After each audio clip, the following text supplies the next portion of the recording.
ఈరోజు వాక్య భాగం పేతురు రాసినటువంటి 2వ పత్రిక 2వ అధ్యాయం. బైబిల్ చదివే వారికి తెలుస్తుంది, ఈ యొక్క అధ్యాయము అబద్ధ ప్రవక్తలను గురించి వ్రాయబడి ఉంది. అటువలే అబద్ధ ప్రవక్తలు ప్రజలలో ఉండిరి, మీలోనూ అబద్ధ ప్రవక్తలు ఉందురు. అబద్ధ ప్రవక్తలు అంటే దేవునికి సంబంధించని, దేవునికి చెందని ప్రవక్తలు. వీరు ప్రజలలో ఉన్నారు. వీరి గురించి ఎంతో ఆశ్చర్యకరమైన విషయాలను ఈ యొక్క పేతురు రాసినటువంటి 2వ పత్రిక 2వ అధ్యాయంలో తెలియజేయబడి ఉంది. వీరిని గురించిన విషయాలు 3 భాగాలుగా మనం నేర్చుకోవచ్చు. మొదటిది అబద్ధ ప్రవక్తలను గుర్తించడం, రెండవది అబద్ధ ప్రవక్తల యొక్క క్రియలు, మూడవది అబద్ధ ప్రవక్తల యొక్క అంతము. మొదటి విషయం మనం చూసినట్లయితే వీరిని ఏ విధంగా గుర్తించాలి అంటే, ఈ అధ్యాయం చెప్తుంది, అబద్ధ ప్రవక్తలు తమ కొన్న ప్రభువును విసర్జిస్తారు. ఒకప్పుడు ప్రభువును ప్రేమించి ఆయనను హెచ్చించిన వీరు క్రమంగా ప్రభు స్థానంలో తమను తాము హెచ్చించుకుంటూ ప్రభువును విడిచిపెడతారు.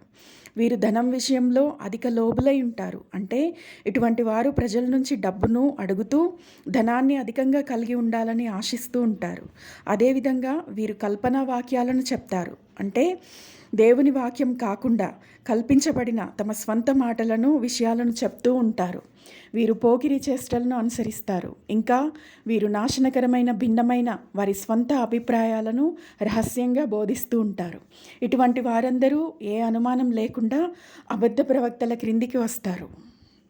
రెండవ విషయంగా వీరి యొక్క క్రియలను చూస్తాం.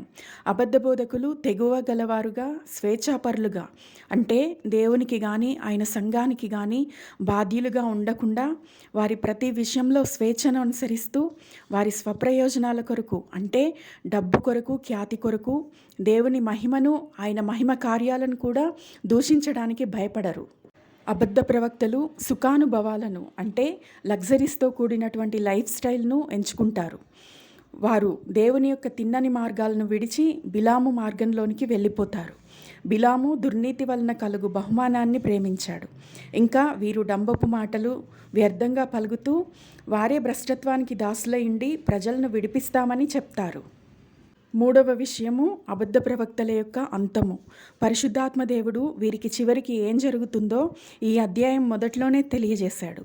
పూర్వమందే దేవుడు వీరికి నాశనాన్ని తీర్పుగా విధించాడు. వీరి నాశనము ఎంతో కాలము కునికి నిద్రపోదు అని, వీరు భూమిపై నీళ్లు లేని బావులుగాను, పెనుగాలికి కొట్టుకొని పోయే మేఘాలుగాను ఉన్నారని, వీరి కొరకు గాఢాంధకారము భద్రం చేయబడి ఉందని పరిశుద్ధాత్మ దేవుడు తెలియజేస్తూ ఉన్నాడు. పేతురు రాసినటువంటి 2వ పత్రిక 2వ అధ్యాయము ఇంతటితో ముగించబడుతూ ఉంది.